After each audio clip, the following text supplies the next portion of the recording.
Police officer ordered the young black man to kneel, without knowing he was the judge's son. The pavement was still hot from the afternoon sun when Marcus Williams felt the cold metal of the gun barrel against the back of his neck. On your knees. Now. Officer Derek Crowley's voice cut through the evening air like a blade.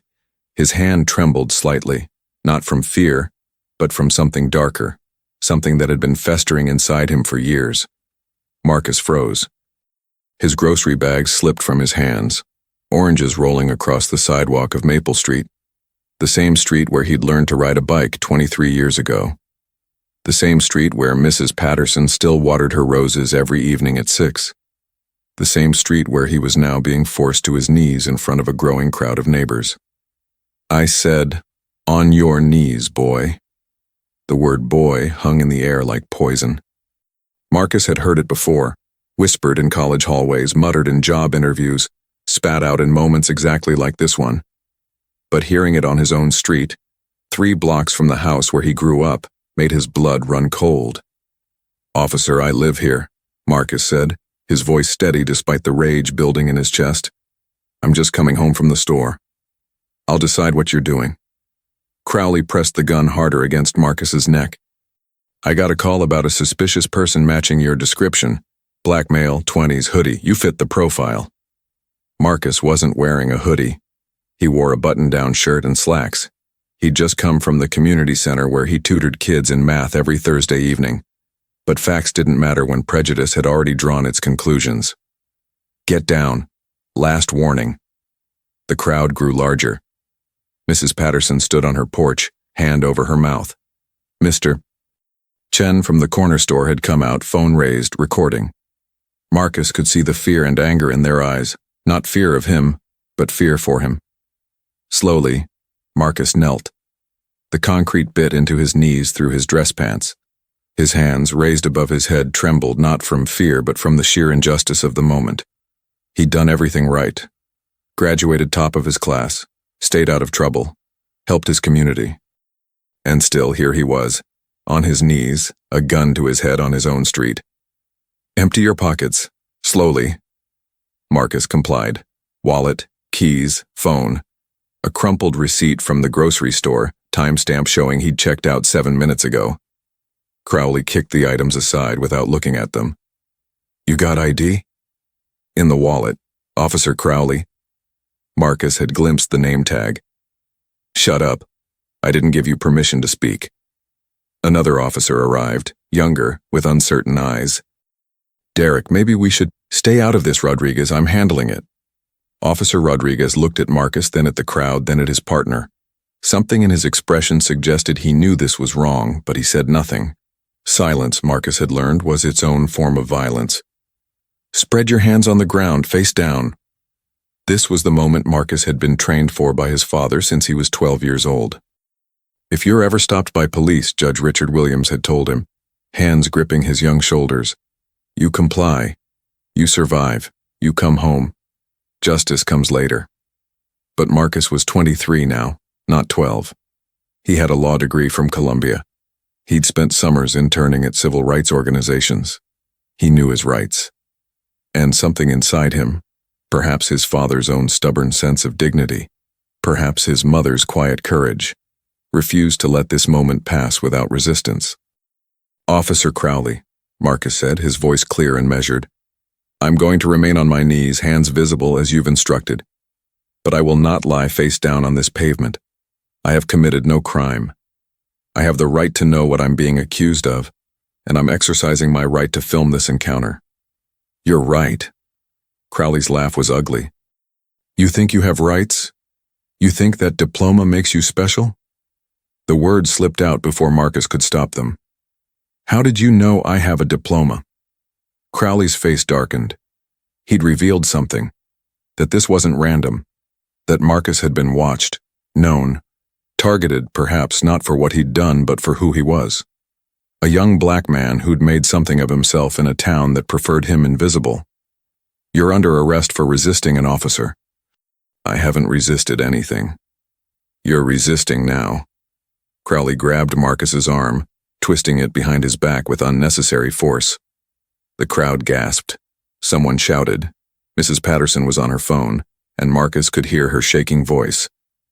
"Yes, I need to report police brutality on Maple Street." "Ma'am, put that phone down," Crowley barked. "I'm calling Judge Williams," Mrs. Patterson said, her voice stronger now. "Richard Williams. He needs to know what's happening in his neighborhood."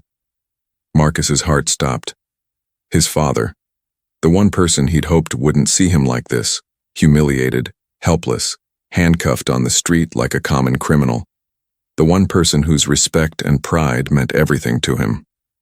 "Call whoever you want," Crowley sneered, yanking Marcus to his feet. "No judge is coming to save this punk tonight." Officer Rodriguez touched Crowley's arm. "Derek, man, maybe we should just verify his address and—" "I said I'm handling this." The handcuffs bit into Marcus's wrists. In the distance, sirens wailed, more police, or perhaps an ambulance, as if this situation needed more witnesses to his degradation.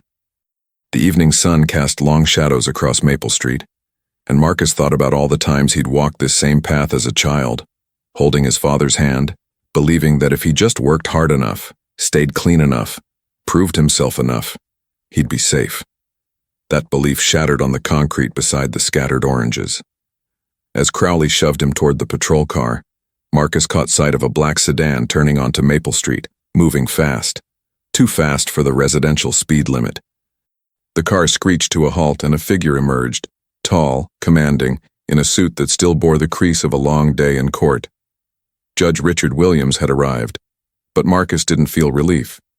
He felt shame burning hotter than rage, tears stinging his eyes not from pain but from the unbearable weight of having his father witness his humiliation. Of having to be saved when he'd done nothing wrong. Of proving that even a judge's son wasn't safe on his own street. Richard Williams stood frozen for one terrible second, taking in the scene. His son in handcuffs, a crowd of neighbors watching, Officer Crowley's hand still gripping Marcus's arm like he was property to be controlled. When the judge finally spoke, his voice was quiet. Too quiet. The kind of quiet that precedes thunder. "Officer, release my son. Now." Officer Derek Crowley's hand remained on Marcus's arm for 3 long seconds after Judge Williams spoke. 3 seconds that felt like an eternity, where the only sound was the distant hum of traffic and Mrs. Patterson's labored breathing from her porch. Then Crowley laughed. Not a nervous laugh, but something darker. The laugh of a man who'd been waiting for this moment, who'd perhaps orchestrated it. "Judge Williams." Crowley's voice dripped with false respect. "Didn't realize you lived on this street." "I'm just doing my job, sir," responding to a call about a suspicious individual. There was no call. Officer Rodriguez's voice was barely above a whisper, but in the heavy silence everyone heard it. "Derek, there was no call. You ran the plates on the sedan parked in front of the Williams house and—" "Shut your mouth, Rodriguez." But it was too late. The truth had slipped out like blood from a wound. This wasn't random. This wasn't procedure. This was targeted. Personal. Richard Williams took a step forward, and despite being shorter than Crowley by 3 inches, he seemed to tower over the officer. "You ran plates on a car parked legally in a residential neighborhood. Then you waited for someone to emerge from that house. Then you manufactured reasonable suspicion to detain them." His voice remained quiet, but each word landed like a gavel. "Is that correct, Officer Crowley?" Marcus watched his father's face. He'd seen that expression before. In the courtroom, when a prosecutor tried to introduce illegally obtained evidence, when a defense attorney lied under oath. It was the face of a man who'd dedicated 30 years to the law, who believed in justice with a faith that bordered on religious, now confronting its betrayal. "Sir, with all due respect." "Respect?" The word exploded from Richard's mouth. "You have my son in handcuffs on his own street, on his knees with a gun to his head, and you speak to me of respect?" The crowd had grown to nearly 40 people now. Phones were raised everywhere, recording. Mr. Chen had called the local news. 2 more patrol cars arrived, officers emerging uncertainly, sensing they'd walked into something far more complex than a routine arrest. Sergeant Michael Hayes, a 20-year veteran with gray hair and tired eyes, approached. "Judge Williams." "I got a call from dispatch about a situation on Maple Street. What's going on?" "What's going on?" Richard said, his voice cracking slightly for the first time, is that Officer Crowley profiled, stalked, and assaulted my son without cause, without a call, without anything except the color of his skin and his audacity to exist in his own neighborhood. That's not true, Crowley protested. I had reasonable suspicion. Of what? Marcus spoke now, finding his voice despite the humiliation burning in his throat. Reasonable suspicion of what, Officer Crowley? Walking while black? Carrying groceries while black? Existing while black? Don't get smart with me. Remove the handcuffs. Sergeant Hayes's voice cut through the argument. Now, Crowley. Sarge, this suspect. He's not a suspect. He's a resident. Remove the cuffs. Crowley's jaw clenched so hard Marcus could hear his teeth grinding. But he complied, roughly unlocking the handcuffs and shoving Marcus forward slightly. Marcus stumbled, but caught himself, refusing to give Crowley the satisfaction of seeing him fall. Richard immediately moved to his son, hands hovering as if afraid to touch him, as if the wounds were visible and he might make them worse. Are you hurt? No. Marcus's voice was hollow. Just my pride. Just my faith in the system you taught me to believe in. The words landed like a slap. Richard flinched, and for a moment father and son stood in a bubble of private pain while the world watched. Judge Williams, Sergeant Hayes said carefully, I think we should take this conversation to the station. Sort out what happened here, file the appropriate reports. Sort out? Richard turned on him, and 30 years of suppressed rage finally found its voice. My son was assaulted by one of your officers for no reason, in front of witnesses, on camera. And you want to sort it out at the station? Where the blue wall closes in and suddenly everyone's memory gets fuzzy? Sir, I understand you're upset. Upset? Richard's laugh was bitter. Sergeant Hayes, I've been on the bench for 3 decades. I've sent young black men to prison for crimes far less severe than what Crowley just committed. I've listened to their mothers cry, their lawyers plead, their communities demand justice. And you know what I told myself? That the system works. That if you follow the law, if you do everything right, you'll be treated fairly. He gestured to Marcus, still rubbing his wrists where the handcuffs had bitten. My son graduated Columbia Law with honors. He volunteers at the community center. He's never had so much as a parking ticket. And tonight he was forced to his knees at gunpoint on his own street. So you tell me, Sergeant, what does he have to do to be treated like a human being in this town? The silence that followed was suffocating. Even Crowley had stopped smirking. Officer Rodriguez looked at his shoes. The crowd of neighbors, black, white, Latino, Asian, stood unified in their horror, their discomfort, their recognition that if this could happen to Judge Williams's son, it could happen to anyone. Mrs. Patterson stepped forward, her voice shaking but clear. I saw everything. That officer had no cause. Marcus was just walking home with groceries. Crowley pulled his gun first before saying a word, before identifying himself. That boy could have been shot for reaching for his phone. Ma'am, please, Crowley started. Don't you ma'am me, Derek Crowley. I taught you in 3rd grade. I know your mother, and I'm ashamed of what you've become. The personal connection hit like a physical blow. This wasn't just about police and civilians. This was about a community watching one of their own betray everything they'd tried to teach him. Mr. Chen spoke next, his accent thick with emotion. I have camera outside my store. It shows everything. No suspicious behavior. Just Marcus walking home. I will give to news, to lawyers, to anyone who asks. I appreciate that, Richard said quietly. Then he turned to Sergeant Hayes. Here's what's going to happen. You're going to file a formal complaint against Officer Crowley for assault, illegal detention, and civil rights violations. You're going to launch an internal investigation with external oversight. And you're going to pray that my son chooses not to press criminal charges because I promise you, if this goes to trial, I know every prosecutor, every judge, and every journalist in this state. Judge Williams, Hayes began. I'm not finished. Richard's voice rose. For 30 years, I've played by the rules of a system that was never designed to protect people who look like me and my son.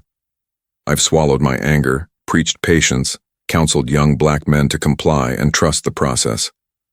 I told my son that his education would shield him, that his accomplishments would speak for themselves, that if he just worked hard enough, he'd be safe. His voice broke. I lied to him. I lied to myself. And tonight, I watched that lie almost get my son killed. Marcus reached out, touching his father's arm. "Dad." "No." Richard shook his head, tears streaming down his face now, unchecked. "You shouldn't have to comfort me. I should have protected you. I should have taught you that no amount of success, no diploma, no respectability would shield you from men like Crowley, who look at you and see only a threat to be neutralized. You taught me dignity," Marcus said softly. "You taught me to survive, to come home. Justice comes later. That's what you always said. Maybe I was wrong." Richard looked at his son, really looked at him, seeing not the frightened 12-year-old he'd counseled, but a grown man who'd just endured something no amount of parental advice could prepare someone for. Maybe justice needs to come now. Maybe we've waited long enough. Crowley finally found his voice, and it was filled with venom. "You think you're special because you wear a robe? You think your son gets a pass because of who his daddy is? That's the problem with people like you. You think the rules don't apply." "The rules?" Richard's voice was dangerously soft now. "You want to talk about rules, Officer Crowley?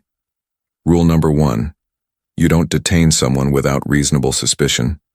Rule number 2, you identify yourself and state the reason for the stop. Rule number 3, you don't use excessive force on a compliant subject. You violated every rule, every protocol, every oath you swore when you put on that badge. I was doing my job. Your job is to protect and serve. Who were you protecting tonight? Who were you serving?" The question hung in the air unanswered because everyone knew the truth. Crowley had been serving his own prejudice, protecting his own fragile sense of superiority, doing the job of maintaining a system built on the premise that some lives matter more than others. Sergeant Hayes cleared his throat. "Judge, I give you my word. This will be investigated thoroughly. Your word." Richard's laugh was hollow.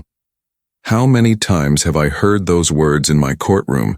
How many families have I seen destroyed because someone's word wasn't enough? No, Sergeant. This time there will be cameras, reporters, civil rights organizations, and federal oversight. This time the whole country will watch. Because if this can happen to my son, to a law graduate on his own street, then the system isn't broken. It never worked in the first place." He turned to Marcus. "Get in the car, son, we're going home." "But the groceries—" Marcus looked at the scattered oranges, the torn bags, the remnants of his normal evening now destroyed. "Leave them." Richard's voice was firm but gentle. "Leave all of it. We'll deal with this tomorrow. Tonight I just need you safe." As they walked toward the sedan, Crowley called out, his voice thick with something that might have been fear or rage or both. "This isn't over, Judge. You can't protect him forever." Richard stopped, turned slowly. When he spoke, his voice carried to every corner of Maple Street, to every phone recording, to every witness who would later testify. "You're right, Officer Crowley, I can't protect him forever. But I can make sure that what happened tonight becomes the last time any father in this community has to watch his son humiliated for the crime of being black in America. That's not a threat. That's a promise." They drove in silence, father and son, 3 blocks to a house that no longer felt like sanctuary. As they pulled into the driveway, Marcus finally spoke. "Why didn't you tell me?" His voice was raw. "That it wouldn't matter. That all the degrees, all the achievement, all the respectability.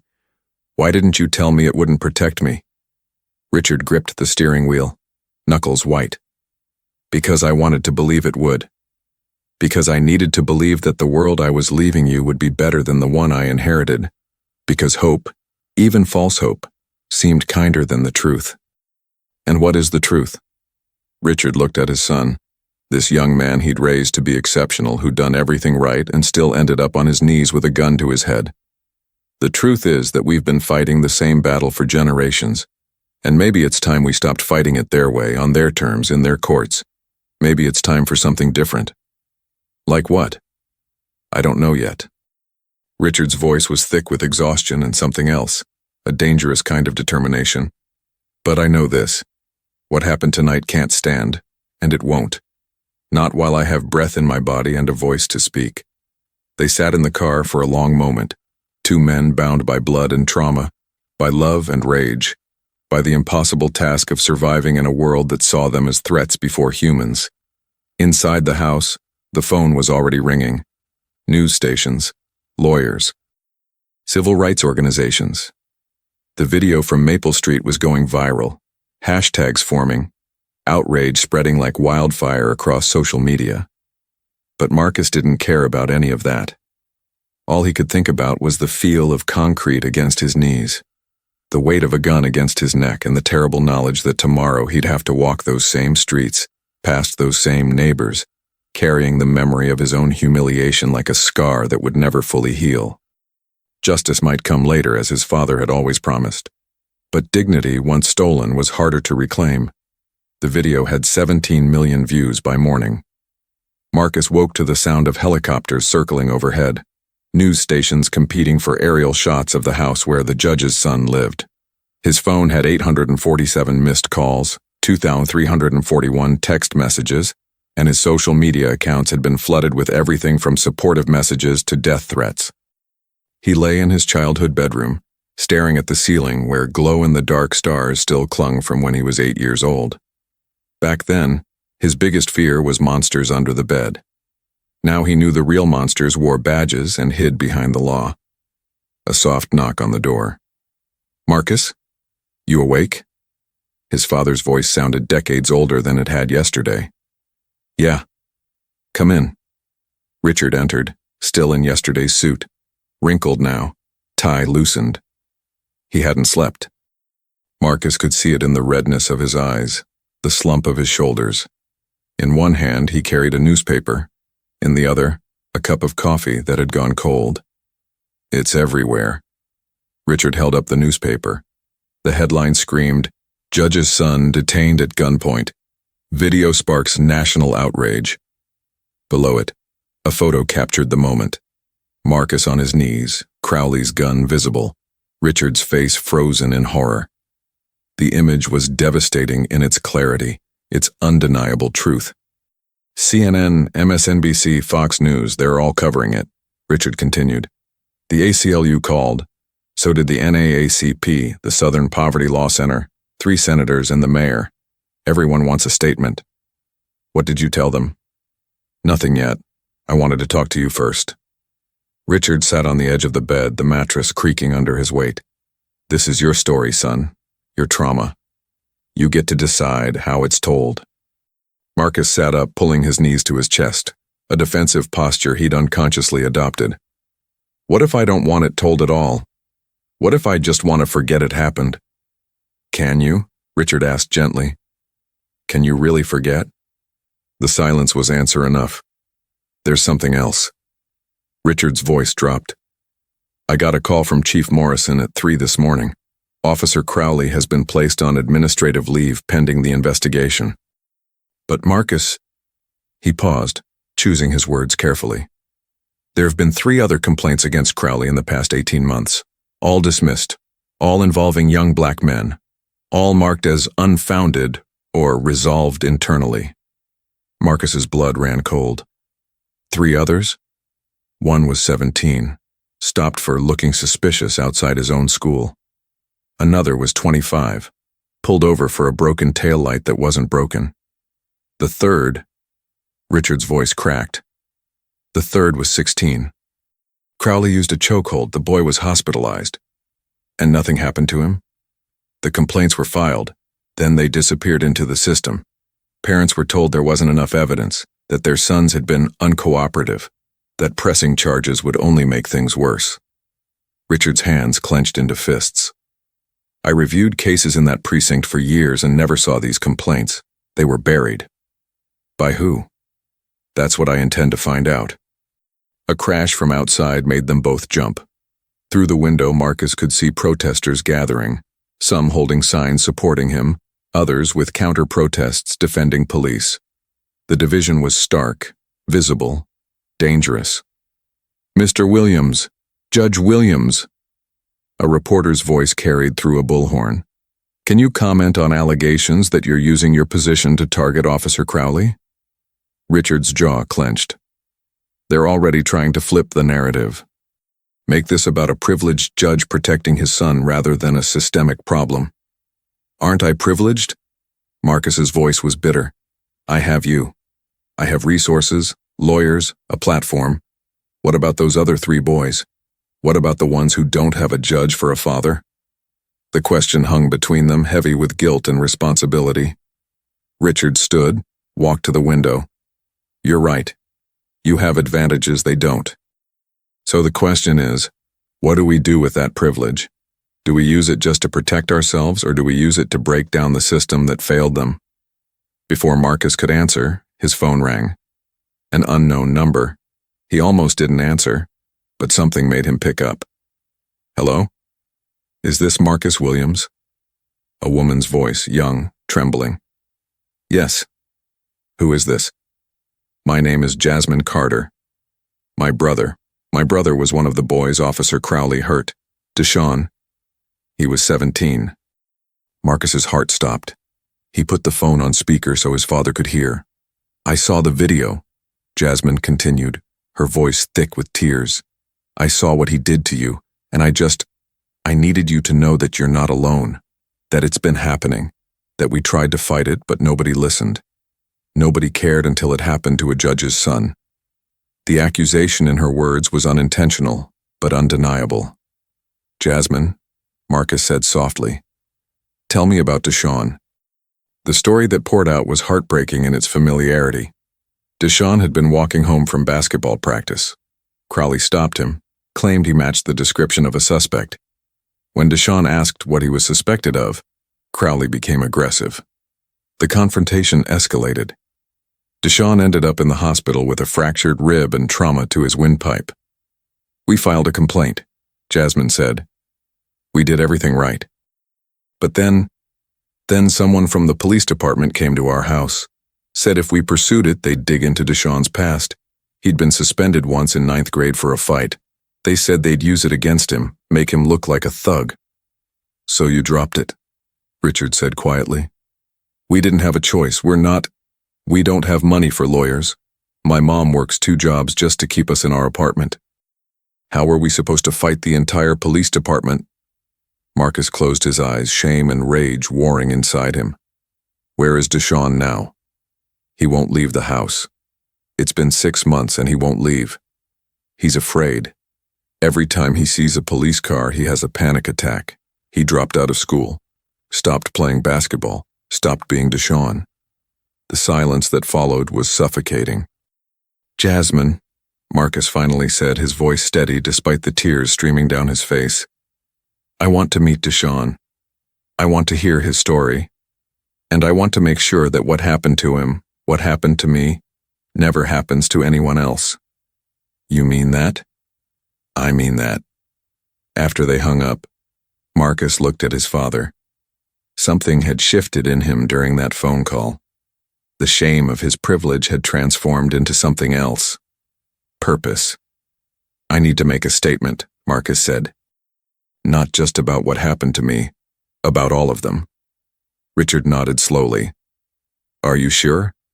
Once you step into this, there's no going back. The media will tear into your life. Crowley's lawyers will try to destroy your character. The police union will fight back. It will be ugly." "It's already ugly, Dad. It's been ugly for generations. The only difference is now people are finally watching." By noon, Marcus stood on the front steps of his house, microphones thrust in his face, cameras recording every word. His father stood beside him, a silent pillar of support. Behind them, members of the community had gathered. Mrs. Patterson, Mr. Chen, Officer Rodriguez, who'd shown up in civilian clothes, and others who'd witnessed what happened. "My name is Marcus Williams," he began, his voice clear despite his nerves. "Last night I was detained at gunpoint, forced to my knees and handcuffed on my own street by Officer Derek Crowley. I committed no crime, I posed no threat. My only offense was being black in a neighborhood where someone decided I didn't belong. He paused, letting the words sink in. But I'm not here to talk just about what happened to me. I'm here to talk about Deshaun Carter, who was 17 when Officer Crowley put him in the hospital. I'm here to talk about Malcolm Johnson, who was pulled over for a taillight that wasn't broken. I'm here to talk about Terrence Washington, who was stopped outside his own school. With each name, he held up a photo. Images that Jasmine and the other families had sent him that morning. These young men had no judge for a father, no platform, no cameras watching when they were abused by the same officer who targeted me. Their complaints were buried. Their voices were silenced. They were told to accept it, move on, be grateful it wasn't worse. His voice grew stronger. I have a law degree from Columbia. I have resources, connections, privilege that they don't.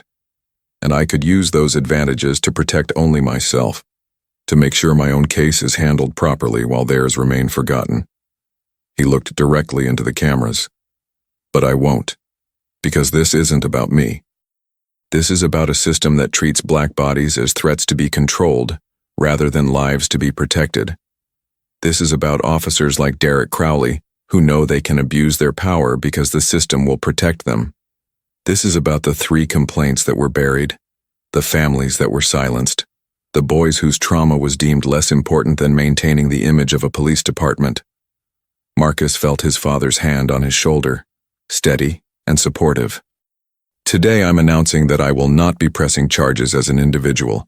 Instead, I'm joining with Deshaun Carter, Malcolm Johnson, Terrence Washington, and their families to file a federal civil rights lawsuit against Officer Derek Crowley, the police department, and the city for systematic discrimination, excessive force, and conspiracy to cover up civil rights violations.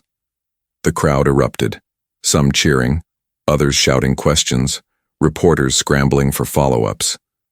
We're also calling for a federal investigation into the pattern of complaints against Officer Crowley and the process by which those complaints were dismissed. We're demanding body cameras for all officers, civilian oversight of the police department, and mandatory bias training. A reporter shouted, "Mr. Williams, some people are saying you're only getting attention because of who your father is. What do you say to that?" Marcus didn't flinch. "They're right. I am getting attention because of my privilege, and I'm going to use every bit of that privilege to make sure that the next black child who gets stopped by police doesn't need a judge for a parent to be treated with basic human dignity." Another reporter, "Officer Crowley's union representative says this is a witch hunt, that you're trying to destroy a good cop's career over a misunderstanding." A misunderstanding? Marcus's laugh was hollow. I was on my knees with a gun to my head. Deshaun Carter was in the hospital. That's not a misunderstanding, that's assault. And if Officer Crowley's career is destroyed, it won't be by me. It will be by his own actions.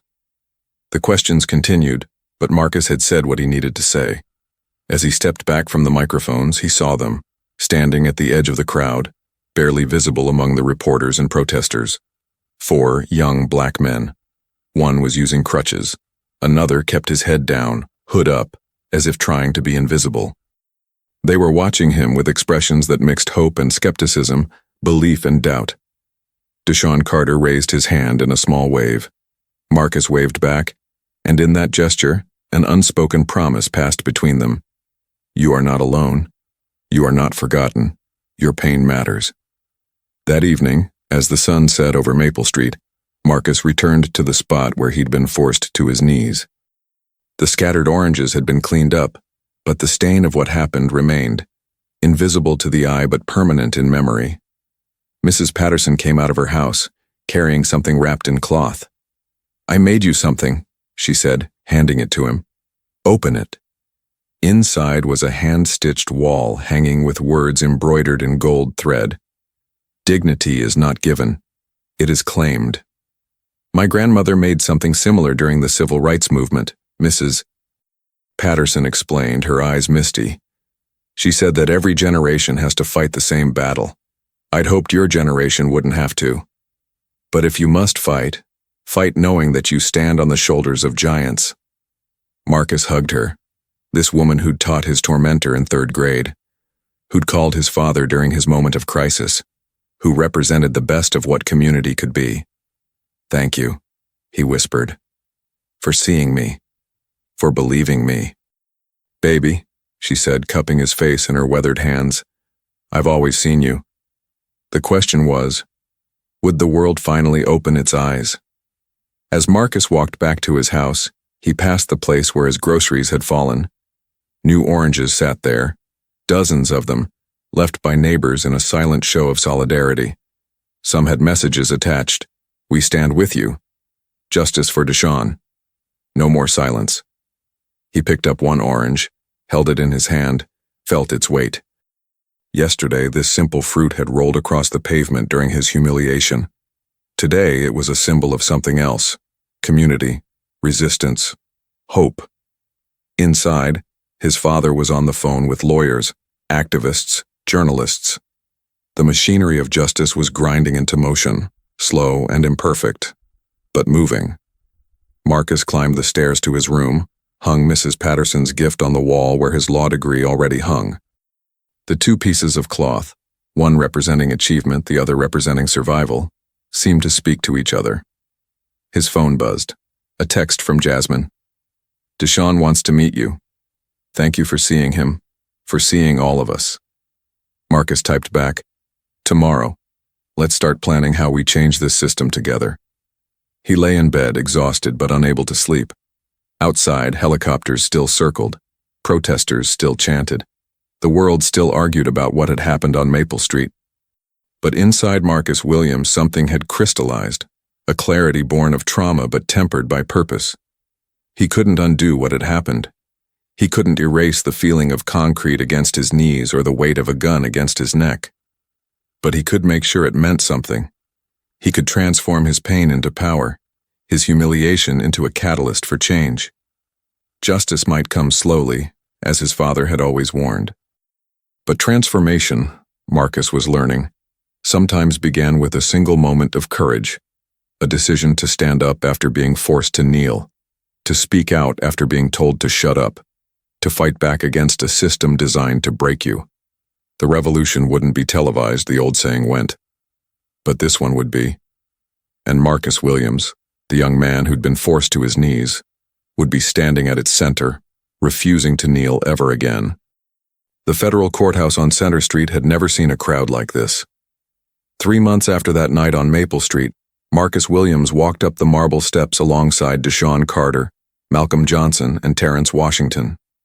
Behind them, a sea of supporters, families, activists, community members, formed a human wall of solidarity. Ahead, a line of police officers in dress uniforms stood in silent judgment. The preliminary hearing for Williams versus Crowley et al. Was about to begin. Inside, the courtroom was packed beyond capacity.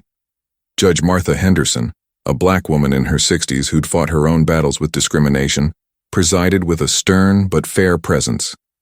She'd insisted on taking the case herself, despite pressure to recuse due to her friendship with Richard Williams.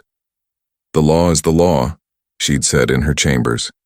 "And if I can't be trusted to apply it fairly regardless of personal relationships, then none of us belong on this bench." Marcus sat at the plaintiff's table between his attorney, Gloria Mendez, a fierce civil rights lawyer with a reputation for taking on impossible cases, and his father.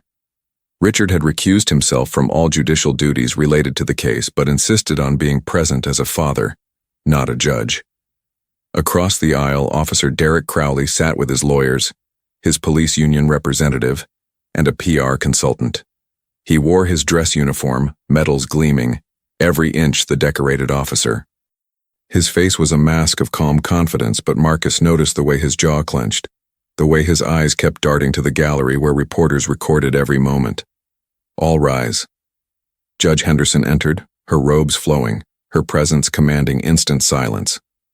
"This is a preliminary hearing to determine whether sufficient evidence exists to proceed with the federal civil rights lawsuit filed by Marcus Williams, Deshaun Carter, Malcolm Johnson, and Terrence Washington against Officer Derek Crowley, the police department, and the city. Ms. Mendez, you may begin." Gloria stood, commanding the room with quiet power. "Your Honor, We will present evidence of a systematic pattern of racial profiling, excessive force, and deliberate cover-up of civil rights violations. We will show that Officer Crowley specifically targeted young black men with impunity, knowing that the department would protect him. She pressed a button and the courtroom screens lit up with the video from Maple Street. Even after 3 months, watching it made Marcus's stomach turn. The fear in his own voice, the gun against his neck. His father's anguished face. This video has been viewed over 50 million times, Gloria continued. But what the public doesn't know is that it's not an isolated incident. It's part of a pattern. She displayed documents, the buried complaints, internal emails, evidence of pressure applied to families who dared to speak up. Deshaun Carter was 17 when Officer Crowley put him in a chokehold that left him hospitalized. The complaint was marked unfounded by Lieutenant James Morrison, who happens to be Officer Crowley's brother-in-law. A murmur rippled through the courtroom. This detail hadn't been public knowledge. Malcolm Johnson's traffic stop was recorded on his own dash cam. The footage clearly shows his taillight was functional. It also shows Officer Crowley planting evidence, a bag of marijuana in plain view of the camera, then discovering it moments later. The defense attorney shot to his feet. Objection. This is character assassination, not overruled, Judge Henderson said sharply. Sit down, Mr. Crawford. Ms. Mendez is establishing pattern and practice, which is directly relevant to this case. Gloria continued, relentless. Terrence Washington was stopped outside his high school for suspicious behavior. The suspicious behavior, wearing his school jacket with his hood up because it was raining. She paused, letting each case sink in. 4 young men, 4 separate incidents. 4 complaints that were buried, dismissed, or actively suppressed. The common denominator? Officer Derek Crowley and a police department that valued protecting its own over protecting the community it serves. When she finished, the defense attorney, a silver-haired man named Crawford who'd made his career defending police misconduct cases, stood with practiced ease. Your Honor, what we have here is a tragic misunderstanding blown out of proportion by media attention and racial grievance politics. Officer Crowley is a decorated veteran with 15 years of exemplary service. He's received commendations for bravery, community service awards, and he put a gun to my head. Marcus's voice cut through the courtroom before he could stop himself. Judge Henderson's gavel came down. Mr. Williams, you will have your chance to testify. Mr. Crawford, continue. But Crawford had lost his rhythm. He shuffled papers, cleared his throat. Officer Crowley was responding to what he reasonably believed was a potential threat. In the heat of the moment in a high-crime area. Objection. Gloria's voice was ice. Maple Street is not a high-crime area. It's one of the safest neighborhoods in the city, as crime statistics clearly show. Mr. Crawford is attempting to introduce racial coding, high crime being a well-documented euphemism for black neighborhood. Sustained, Judge Henderson said. Mr. Crawford, stick to facts, not implications. The hearing continued for 6 hours. Witnesses testified. Mrs. Patterson's clear recollection, Mr. Chen's security footage, Officer Rodriguez's reluctant admission that there had been no call, no justification for the stop. Then Deshaun took the stand. The young man who'd been so broken that he wouldn't leave his house 3 months ago now sat straight, his voice shaking but determined. I was walking home from basketball practice, he said.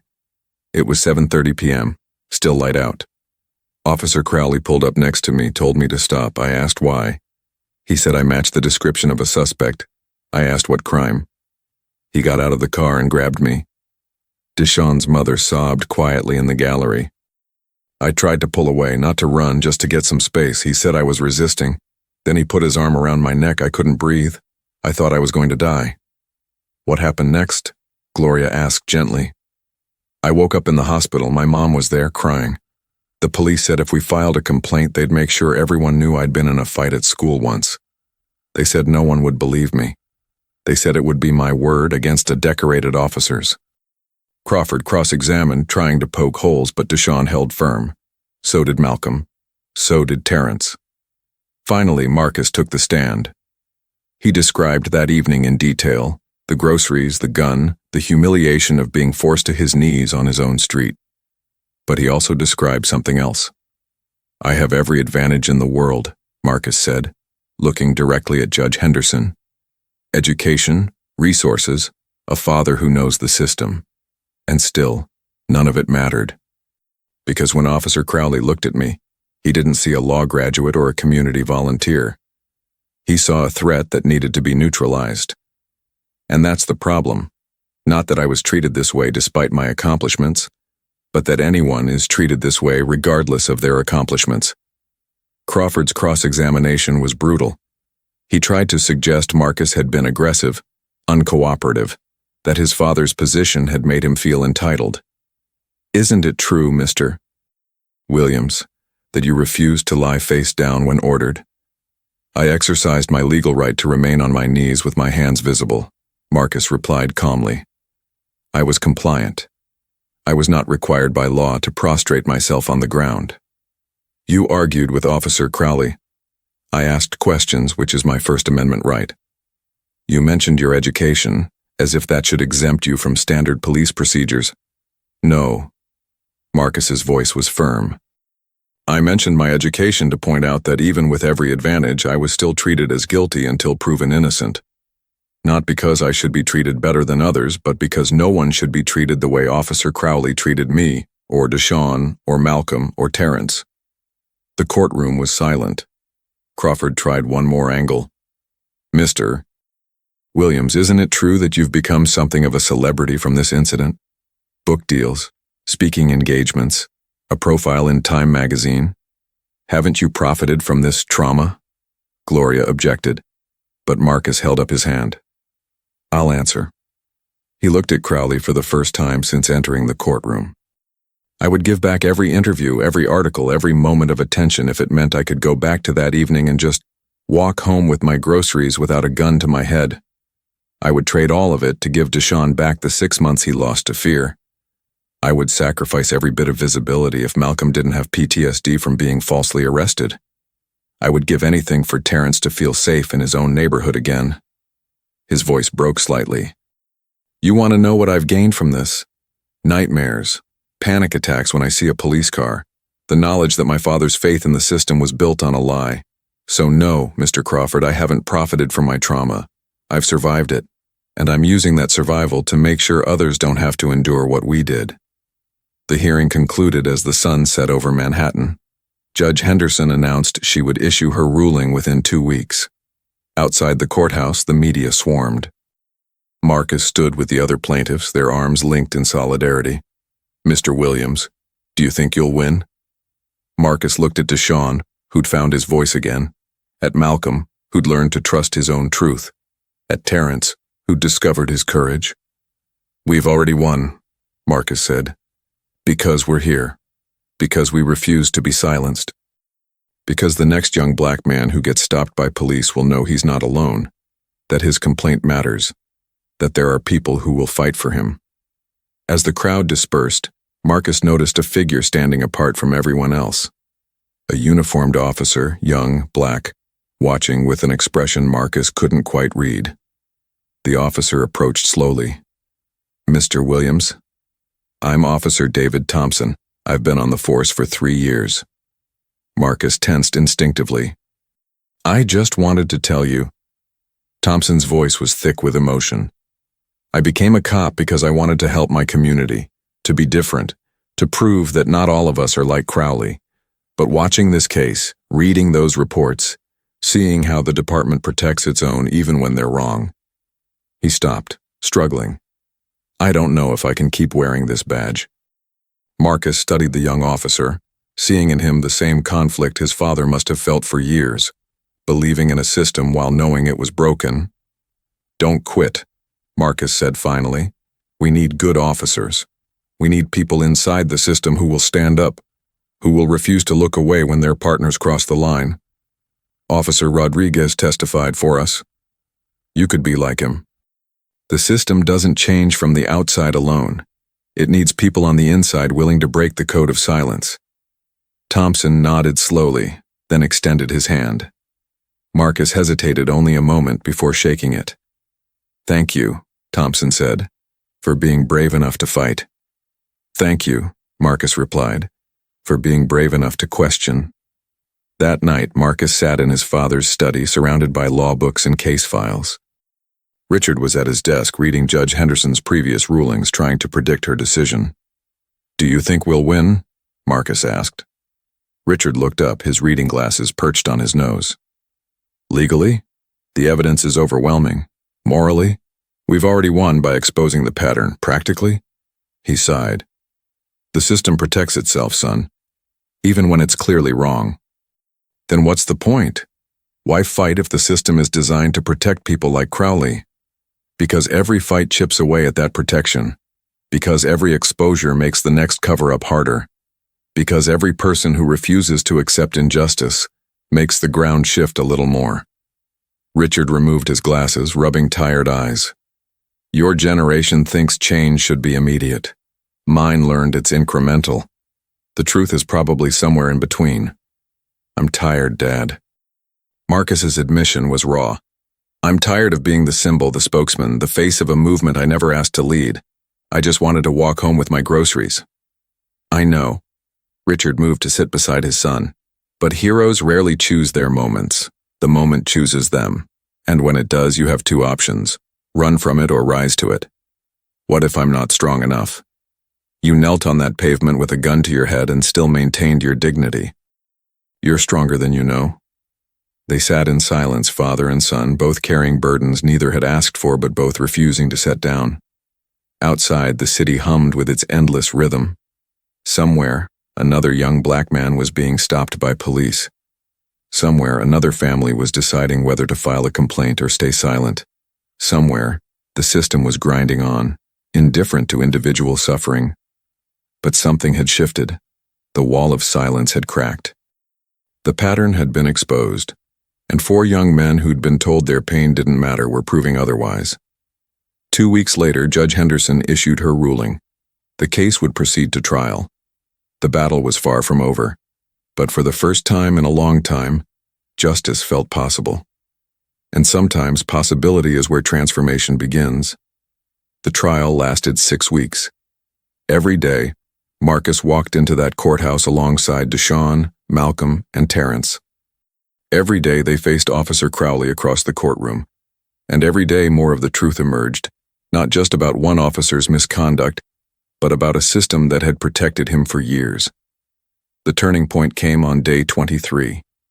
Gloria Mendez called a surprise witness, Lieutenant James Morrison, Crowley's brother-in-law, the man who'd buried the complaints. He took the stand reluctantly, his uniform crisp but his eyes avoiding everyone's gaze. "Lieutenant Morrison," Gloria began, her voice deceptively gentle, "how many excessive force complaints have you reviewed in your career?" "Hundreds. Maybe over 1,000. "And how many of those complaints were against Officer Derek Crowley?" Morrison shifted. "I don't recall the exact number."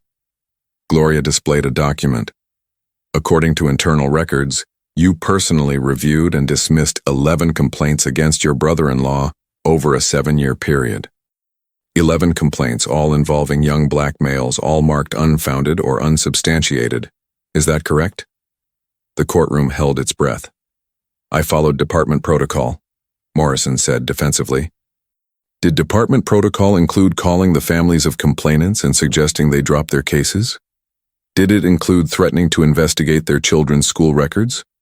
Did it include telling Jasmine Carter that pursuing a complaint against Officer Crowley would only make things worse for her brother?"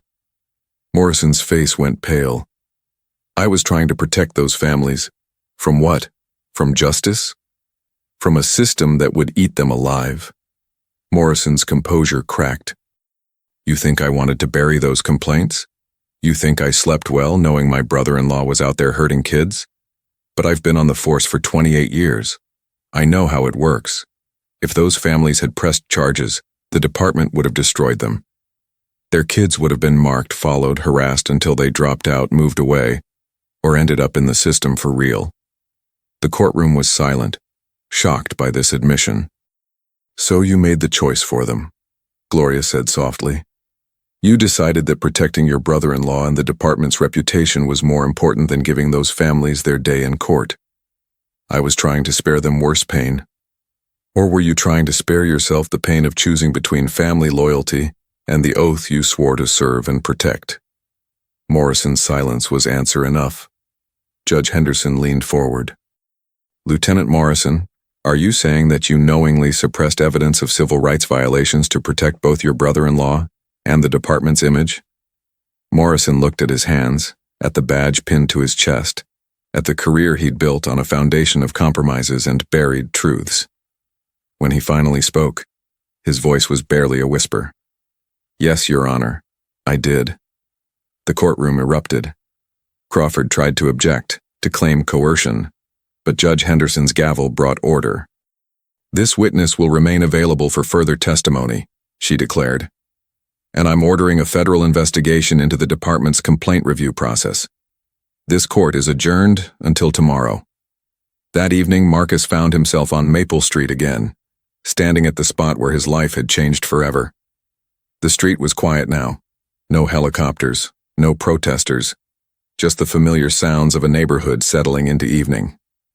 Mrs. Patterson came out with 2 glasses of lemonade, handing one to Marcus without a word. They sat on her porch steps, watching the sun paint the sky in shades of orange and purple. You did good today, she said finally. Morrison did good. I just watched. No, baby. You gave him permission to tell the truth. You gave all of them permission. Rodriguez, Thompson, even some of those other officers who've been reaching out behind the scenes. You showed them it was possible to break the code of silence and survive. Marcus sipped his lemonade, the sweetness cutting through the bitterness of the day. Did I, though? Morrison's career is over. Rodriguez has been ostracized. Thompson gets threatening notes in his locker. What kind of survival is that? The kind where you can look at yourself in the mirror, Mrs. Patterson said firmly. The kind where your children don't grow up ashamed of who you are. The kind that lets you sleep at night. She patted his hand. Change is never comfortable, Marcus. If it were easy, it would have happened already. The trial resumed the next day with its final witnesses. Crawford called character witnesses for Crowley, fellow officers who testified to his bravery, his service record, his family life. They painted a picture of a devoted father, a decorated veteran, a man who'd given his life to protecting others. Then Gloria called Officer David Thompson. The young officer took the stand in his uniform, his face set with determination despite the whispers and glares from his fellow officers in the gallery. Officer Thompson, Gloria began, how long have you worked alongside Officer Crowley? 2.5 years. He was my training officer. Did he ever discuss his approach to policing? Thompson hesitated, then nodded. He said the job was about maintaining order, about making sure certain people knew their place. He never said black people specifically, but the implication was clear. He talked about thugs and troublemakers and the criminal element, always in contexts that made it obvious who he meant. Did you ever witness him use excessive force? Yes, multiple times. But he was careful. He knew when cameras were watching, knew how to position himself to avoid clear footage, knew how to write reports that made his actions seem justified. Crawford shot to his feet. Objection. This witness is speculating about Officer Crowley's knowledge and intentions. I'm not speculating, Thompson said, his voice strong. He told me. He taught me. He said, the streets are different now, kid. Everyone's got a camera. Everyone's looking for the next viral video. You gotta be smart about it. Reasonable suspicion is your friend. Fear for your life is your shield. And never ever admit you might be wrong. The courtroom buzzed with reaction. He trained you to cover up misconduct? Gloria asked. He trained me to survive in a system that punishes honesty and rewards loyalty. And I went along with it because I was scared. Scared of being labeled a snitch. Scared of losing my job. Scared of ending up like the officers who speak up and find themselves on the worst shifts, handling the most dangerous calls, with backup that arrives just a little too late. Thompson looked directly at Crowley. But I'm more scared of becoming you. Of looking in the mirror 20 years from now and seeing a man who traded his integrity for a pension. So yes, I'm testifying. And yes, I know what it'll cost me. But Marcus Williams and Deshaun Carter and all the others, they didn't get a choice about what this would cost them. The least I can do is choose to tell the truth. When Thompson left the stand, several officers in the gallery stood and walked out in protest.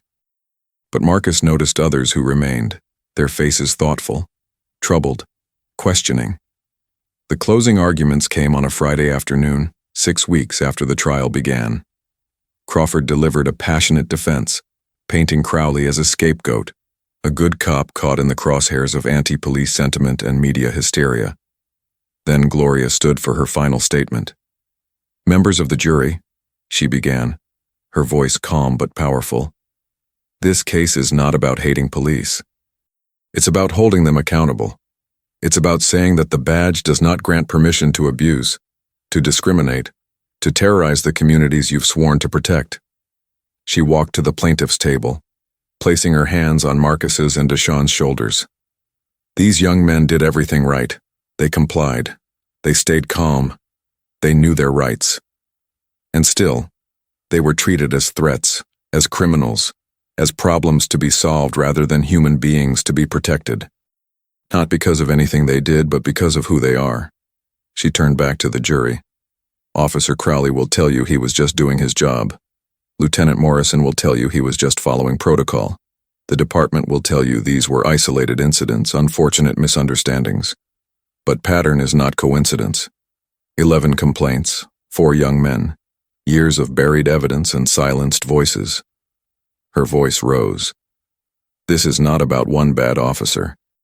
It's about a system that enables bad officers. It's about a culture that values loyalty over integrity, that protects its own, even when its own are wrong. It's about the lie we tell ourselves, that if you just comply, if you just behave, if you just work hard and stay clean and prove yourself, you'll be safe." She looked at Marcus. "This young man has a law degree from Columbia. His father is a respected judge. He was on his own street carrying groceries. And still he ended up on his knees with a gun to his head. If that doesn't prove the system is broken, I don't know what does." Gloria's voice softened. "But here's what else this case proves. That silence can be broken, that patterns can be exposed, that 4 young men who were told their pain didn't matter could stand together and say, 'No more. Not to us. Not to anyone.'" She paused, letting her words sink in. "Your verdict won't just be about Officer Derek Crowley. It'll be about whether we, as a society, are finally ready to admit that something is fundamentally wrong with how we police communities of color. It'll be about whether badge and uniform grant immunity or demand accountability. I'm asking you to find for the plaintiffs, not out of anger or revenge, but out of a commitment to the simple truth that all people, regardless of race, regardless of status, regardless of whether their father is a judge or a janitor, deserve to walk home without fear. Deserve to be seen as human beings first, suspects never." When she sat down, the courtroom was silent except for the sound of Jasmine Carter crying softly in the gallery. The jury deliberated for 4 days. 4 days during which Marcus couldn't sleep, couldn't eat, could barely breathe. 4 days of waiting while the world watched, while social media raged with opinions, while pundits debated and protesters gathered, and police unions issued statements. On the 4th day, the call came. The jury had reached a verdict. The courtroom filled to capacity within an hour.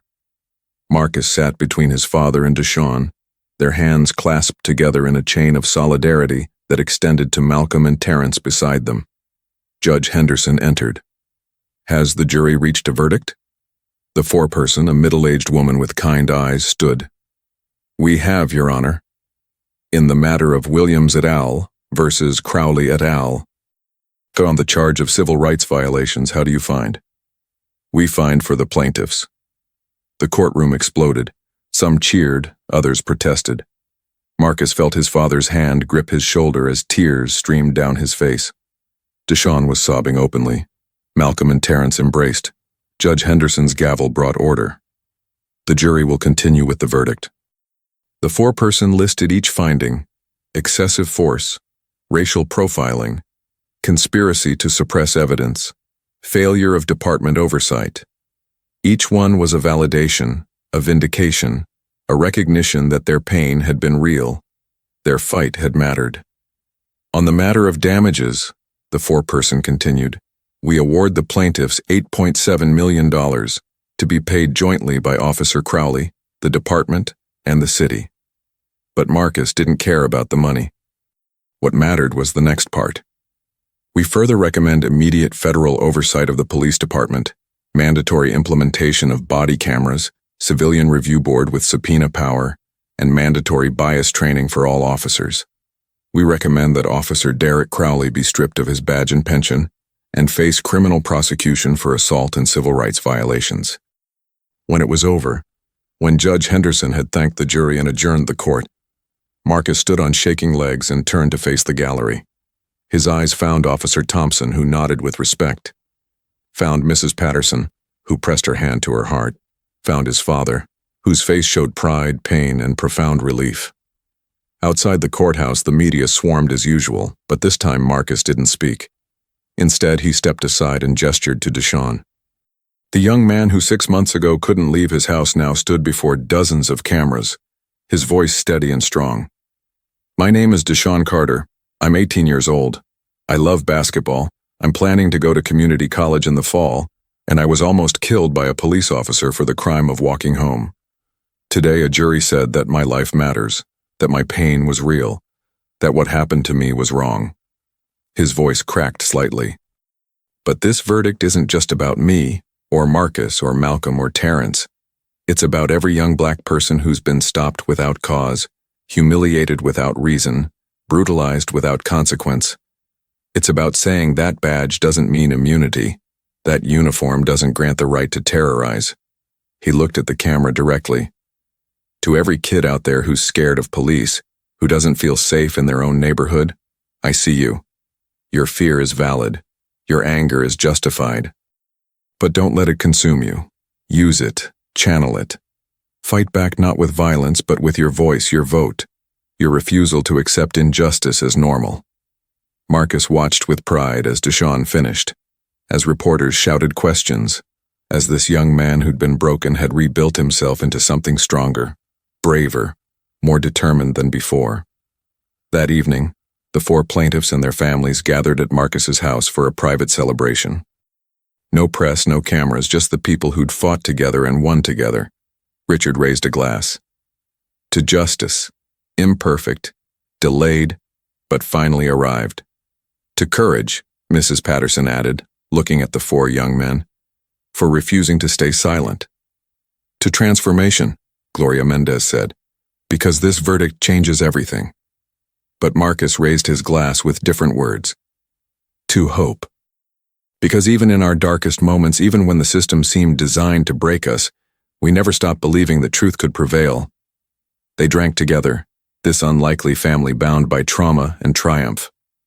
Later, as the gathering wound down, Marcus found his father in the study, staring at a photo of Marcus as a child, bright-eyed, innocent, unaware of the battles he'd one day have to fight. I'm sorry, Richard said without turning around, for not protecting you, for raising you to believe that respectability would be armor enough. Marcus stood beside his father, looking at his younger self.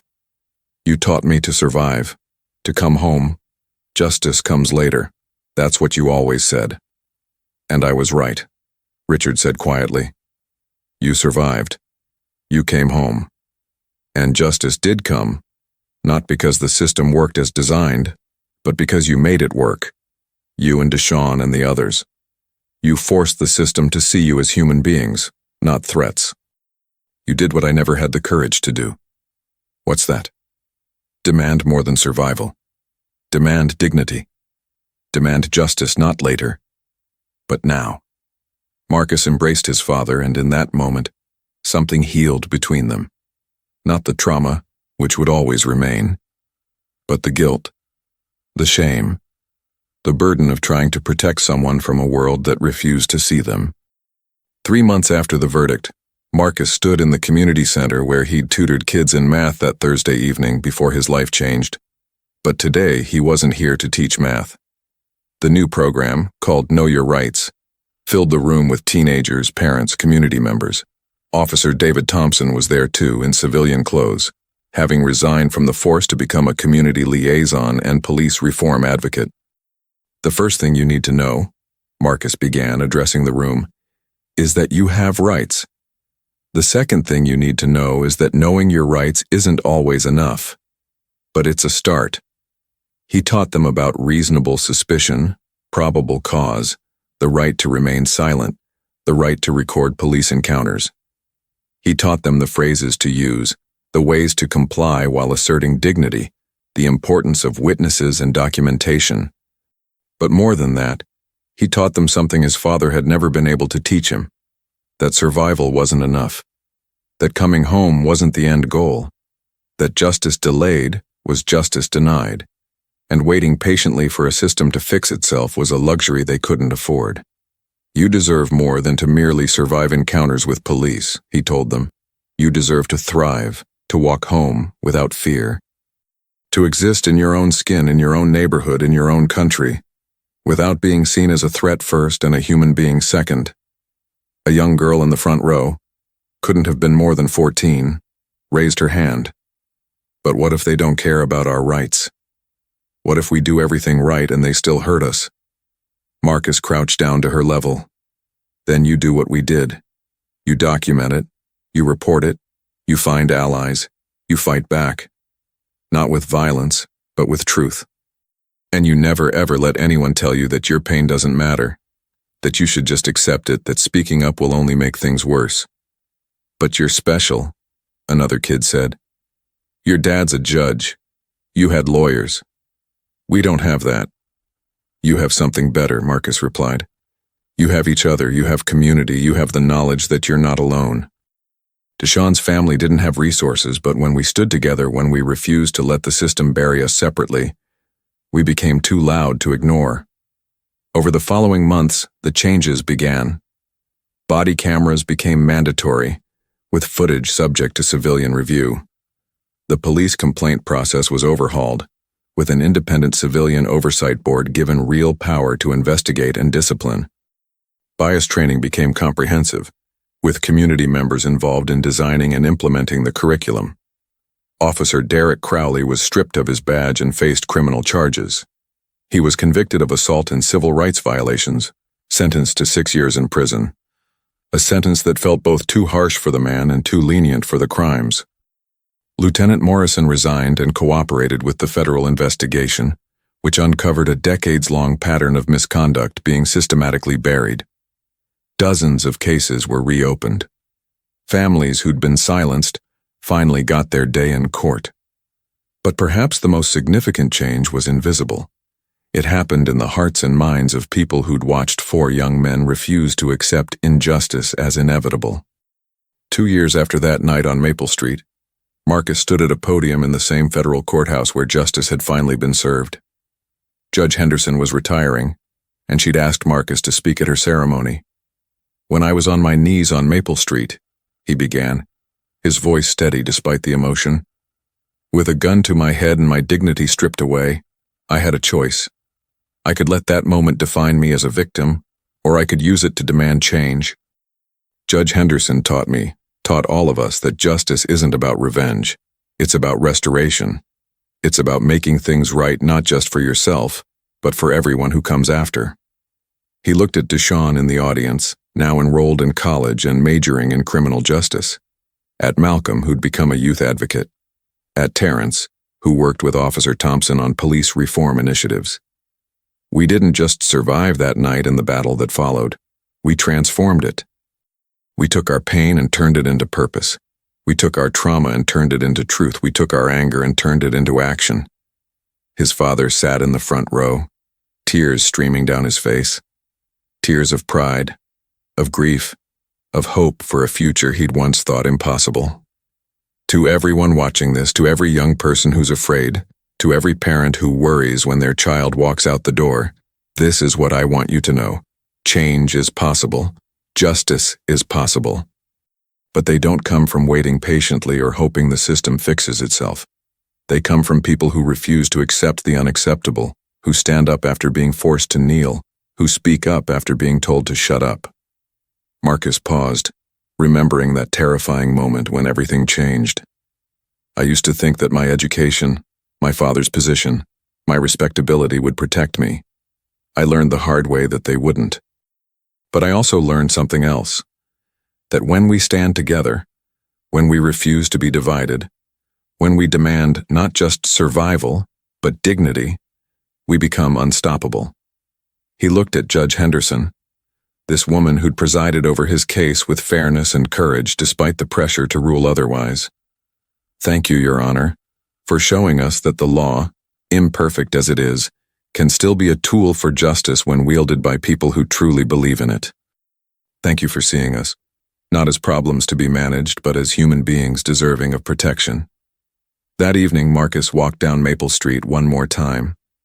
The street looked the same, Mrs. Patterson still watering her roses, Mr. Chen closing up his store, neighbors coming home from work. But everything was different. A young black boy skateboarded past without fear, without looking over his shoulder for patrol cars. A group of teenagers laughed on a corner, their joy unself-conscious and free.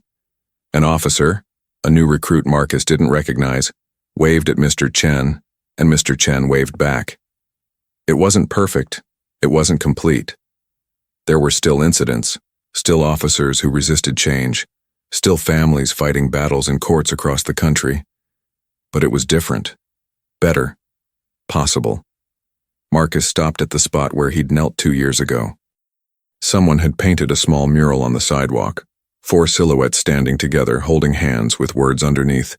Dignity is not given, it is claimed. Mrs. Patterson's embroidered wisdom, now immortalized in public art. He pulled out his phone and called Deshawn. You busy? Never too busy for you. What's up? Just wanted to hear your voice. Make sure you're okay. Deshawn laughed. I'm more than okay, Marcus. I'm free. Really free, for the first time since Crowley put me in that hospital. How about you? Marcus looked at the mural, at the street that had once been a scene of trauma, but was now a symbol of transformation. Yeah, he said softly. I think I'm free too. That night, Richard found Marcus in the study surrounded by applications. Law schools, nonprofits, civil rights organizations, all wanting Marcus to join them, to continue the work, to train the next generation of fighters. Have you decided? Richard asked. I think so. Marcus held up one application. Professor of Law at Columbia, teaching civil rights and constitutional law. They want me to help develop a clinic where students can work on real cases, help real families who can't afford representation. Richard smiled, pride evident in every line of his face. Your mother would be proud. I'm proud. Dad, Marcus hesitated. Do you still believe in the system? After everything? Richard considered the question carefully. I believe in what the system could be. I believe in people like you and Deshawn and Judge Henderson and Officer Thompson who refuse to let it stay broken. I believe that every generation chips away a little more at the foundations of injustice until one day, maybe not in my lifetime, but maybe in yours, those foundations finally crumble. He placed his hand on Marcus's shoulder. You asked me once what the truth was. Here it is. The system is broken. It was built on inequality and sustained by silence, but it's not immutable. It can be changed, reformed, rebuilt. Not by one verdict or one protest or one viral video, but by sustained, relentless collective action. Like standing together, Marcus said. Like standing together, Richard agreed. Years later, when Marcus told this story to his own students, a classroom full of young people of every race, every background, all hungry for justice, he would always end with the same lesson. That night on Maple Street, I learned that dignity cannot be given or taken away. It can only be claimed. And once you claim it, truly claim it, not just for yourself but for everyone, you become part of something larger than any verdict, any settlement, any single victory. You become part of the long arc of history, bending slowly, painfully, but inexorably toward justice. Not because the system wants to bend, but because people like you refuse to let it stay straight. And in courtrooms and classrooms, in community centers and police precincts, in the hearts of young people who'd watched 4 men stand up after being forced to kneel, That lesson took root and grew. The fight was far from over. It would never truly be over. But on a street in Manhattan, where oranges once scattered and a young man once knelt, a transformation had begun, one that proved that courage could be contagious, that truth could prevail, and that the simple act of standing together could change everything. Because in the end, that's what justice is, not a destination, but a direction, not a moment, but a movement, not given freely, but claimed collectively by people who refuse to accept that the way things are is the way they must always be. Marcus Williams had learned that lesson on his knees, and he spent the rest of his life teaching it to others on their feet. If this story touched your heart, subscribe to never miss stories of courage and justice. Like, if you believe dignity matters, share to inspire someone who needs hope today. Your voice counts.